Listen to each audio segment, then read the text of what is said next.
अस्सलाम वालेकुम दोस्तों, मैं हूं असलम आलम और आप देख रहे हैं गल्फ़ एक्सपर्ट। मैं कतर में 4 महीना से जॉब कर रहा हूं। मैंने फैमिली रेजिडेंट वीज़ा के लिए अप्लाई किया था, लेकिन वो रिजेक्ट हो गया क्योंकि मेरे पास 6 महीना का बैंक स्टेटमेंट नहीं था।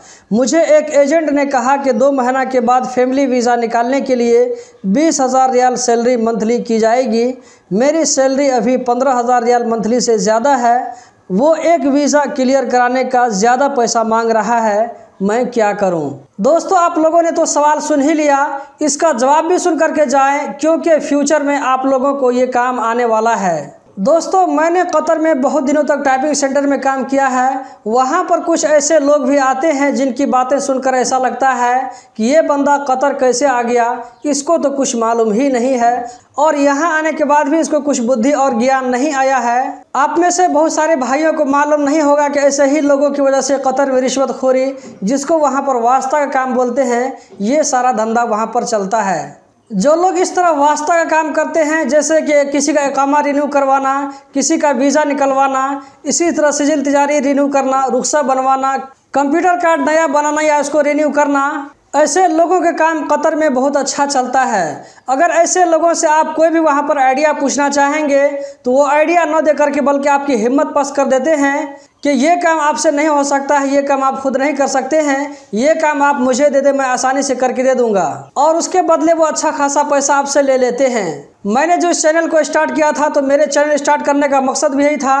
कि आप लोगों के अंदर इसके बारे में अवेयरनेस करूँ कि ये सारा काम आप खुद से कर सकते हैं, किसी के पीछे जा कर के अपना पैसा बर्बाद करने की ज़रूरत नहीं है। और मुझे बहुत खुशी है कि हज़ारों नहीं बल्कि आप में से लाखों लोगों को इसके बारे में अवेयरनेस मिला है। बहुत सारी जानकारी मिली है जो कि इससे पहले मालूम नहीं था।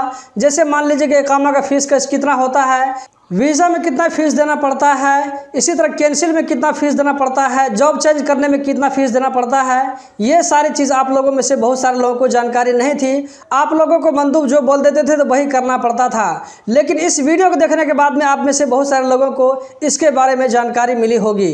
और आप में से हज़ारों लोग ऐसे होंगे जो कि इस चैनल की वीडियोज़ को देख करके बहुत सारे लोग मंदूब में काम कर रहे होंगे या किसी टाइपिंग सेंटर में काम कर रहे होंगे, क्योंकि मैंने इसके ऊपर में फुल कोर्स अपलोड करके रख दिया है।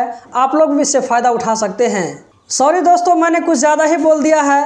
अब मैं आता हूँ आज के टॉपिक की जानिब। मैं सवाल करने वाले भाई से कहना चाहूँगा कि जिस एजेंट ने आपको कहा है कि 2 महीना के बाद में फैमिली वीज़ा के लिए 20,000 सैलरी हो जाएगी, तो वो आपको ठगने की कोशिश कर रहा है। आप उससे बच कर के रहें। आपने जैसे कमेंट में बताया था कि आपको सिर्फ 4 महीना हुआ है, तो मेरा आपको यही सजेशन है कि आप 2 महीना और रुक जाएं। जब टोटल आपको 6 महीना हो जाएगा तो 6 महीना का बैंक स्टेटमेंट निकलवा करके उसके बाद आप फिर से सारा डॉक्यूमेंट सबमिट करें, कंपनी से एनओसी हासिल करें।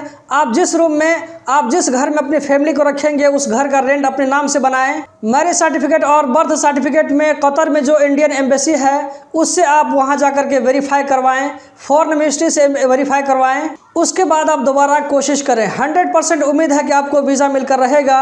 अगर एक बार में नहीं मिलता है तो दोबारा कोशिश करें, 2 बार में नहीं मिलता है तो 3बार कोशिश करें, आपको वीज़ा मिल करके रहेगा। आपने अपना प्रोफेशन नहीं बताया था, तो मैं आपको ये कहना चाहूँगा कि अगर आपका प्रोफेशन इंजीनियर, अकाउंटेंट, इस तरह कुछ अगर हाई प्रोफेशन है तो कोई दिक्कत की बात नहीं, इसमें वीज़ा मिल जाएगा। अगर कोई लो क्वालिटी का प्रोफेशन है जैसे फॉरमैन है, मंदूब है, तो ये सब में आपको वीज़ा मिलना मुश्किल होगा, तो अपना प्रोफेशन भी आप चेंज करवा लें। इसी तरह आपको सुपरवाइज़र में भी फैमिली पक्का वीज़ा नहीं मिलता है, जबकि जनरल सुपरवाइज़र में मिल जाएगा। खुद से ही ट्राई करते रहें, किसी एजेंट के पीछे पड़ करके अपना पैसा बर्बाद मत करें। और जब आपको वीज़ा मिल जाएगा तो ऊपर वाले जब आप याद करेंगे तो उस वक्त मुझको भी अपनी दुआ में याद रखें। दोस्तों, इस चैनल पर आपको आइंदा भी इसी तक इन्फॉर्मेटिव वीडियो मिलती रहेगी। अगर इन्फॉर्मेशन अच्छी लगे तो वीडियो को लाइक करके हमारा हौसला बढ़ाएं, अपने दोस्तों के साथ भी शेयर करें। अगर अभी तक आपने चैनल को सब्सक्राइब नहीं किया है तो सब्सक्राइब करके बेल बटन ऑन कर लें, ताकि हम फ्यूचर में जैसे ही कोई वीडियो अपलोड करेंगे तो आप लोगों को इसका नोटिफिकेशन मिल जाए, क्योंकि इस तरह की कीमती जानकारी आपको दूसरी जगह नहीं मिलेगी। इस वीडियो को देखने का बहुत बहुत शुक्रिया। तो हम मिलते हैं किसी नई वीडियो में।